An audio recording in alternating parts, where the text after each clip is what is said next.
जय झूलेलाल सभिनि खे दोस्तों। अॼु मां तव्हांखे अहमदाबाद खां दिल्ली जो सफ़रु ॾेखारींदुमि जेको मां करे रहियो आहियां बिज़नेस पर्पज़ जे हिसाब सां। दोस्तों मुंहिंजे घर खां एयरपोर्ट 12 किलोमीटर खनि परे आहे, त मां पंहिंजी कार खणी करे एयरपोर्ट ताईं वेंदुमि।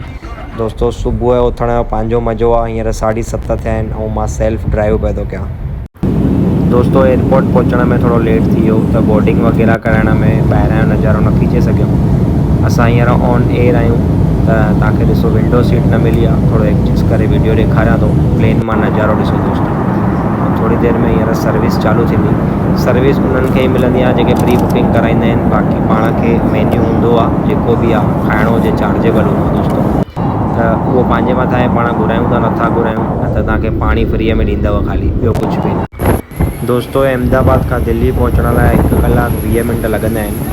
आकाशा एयरलाइन में मां आयो हुयुमि ऐं ॾाढो सेफ ऐं सुठे नमूने लैंडिंग कयनि। एक्चुअली मूंखे थोरो डपु लॻंदो आहे जेसि ताईं लैंड थिए।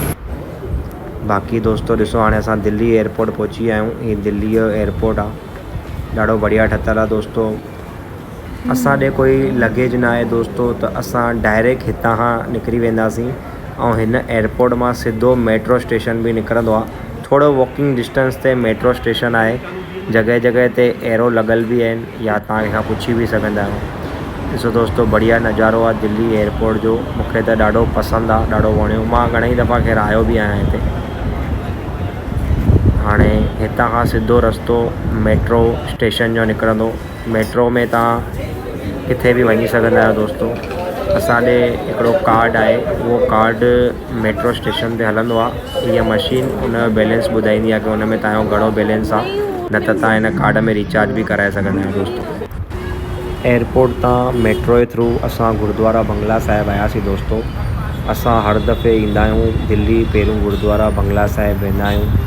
ॾाढो बढ़िया गुरुद्वारो आहे दोस्तों। तव्हांजे गुरुद्वारे जी थोरी झलक था ॾेखारियूं। ॾिसो केॾो बढ़िया गुरुद्वारो आहे, गुरुद्वारा बंगला साहिब। वॾो गुरुद्वारो आहे दोस्तों, दिल्लीअ जो ॾाढो मशहूरु गुरुद्वारो आहे। ॾाढो मज़ो अची वियो दोस्तों गुरुद्वारे में दर्शन करे। हाणे असां वापसि पंहिंजे कम ते लॻंदासीं। वरी असां मेट्रो में वेठा आहियूं। मेट्रो में दोस्तों असां बिज़नेस पर्पज़ सां वञूं था, त हाणे अॻियां जी जानकारी मां तव्हांखे नेक्स्ट वीडियो में ॾींदोमांव। वीडियो वणियो हुजे दोस्तों लाइक ऐं सब्सक्राइब ज़रूरु कजो।